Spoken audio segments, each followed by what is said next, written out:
और अब बात अंता विधानसभा में होने वाले उपचुनाव की करते हैं। दरअसल अंता विधानसभा के उपचुनाव के लिए किए गए नामांकन पत्रों की जांच पूरी हो गई है। कुल 20 कैंडिडेट्स के नॉमिनेशन स्वीकार कर लिए गए हैं।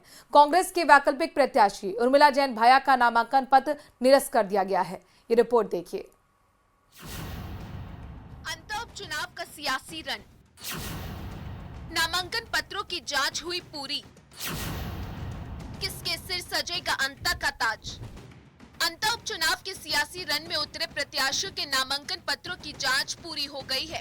इस विधानसभा सीट के लिए 20 प्रत्याशियों का नामांकन स्वीकार हुआ है।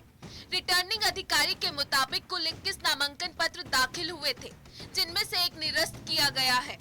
कांग्रेस से वैकल्पिक प्रत्याशी के तौर पर नॉमिनेशन करने वाली उर्मिला जैन भाया का पर्चा निरस्त हुआ है।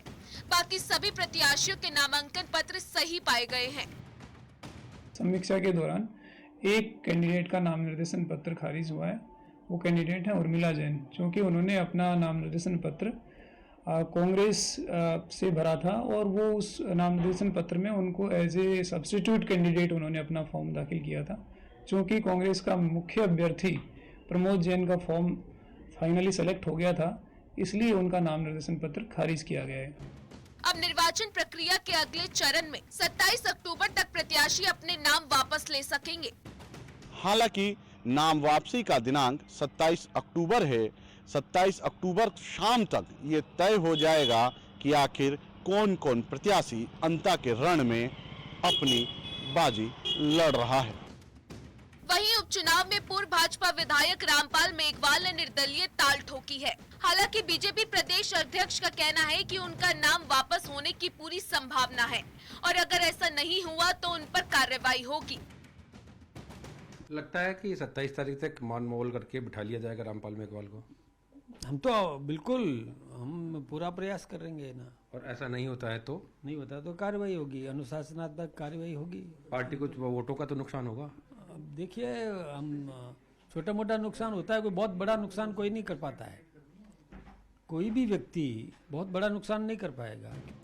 मदन राठौड़ का दावा है कि उपचुनाव में जीत बीजेपी की ही होगी। अंतर सीट पर उपचुनाव के लिए 11 नवंबर को वोटिंग और 14 नवंबर को काउंटिंग होगी।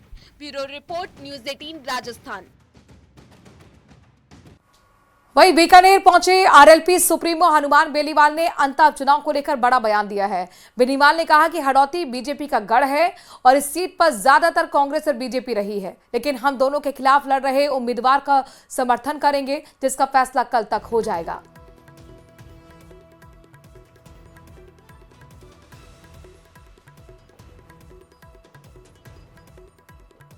सातवां जो स्थापना दिवस है, उस दिन राजस्थान का जवान और राजस्थान का किसान सर्व समाज यहाँ से आह्वान करेगा कि न कांग्रेस न बीजेपी, सिर्फ राष्ट्रीय लोकतांत्रिक पार्टी, और इसी दिशा के अंदर हम लोग चलेंगे। देखिए, तमाम गहलोत सरकार के गहलोत के करीबी लोगों को अच्छी पोस्टिंग दे दी। अब गहलोत सरकार में जो भी पाप हुए उन पे एफआईआर लग जाएगी।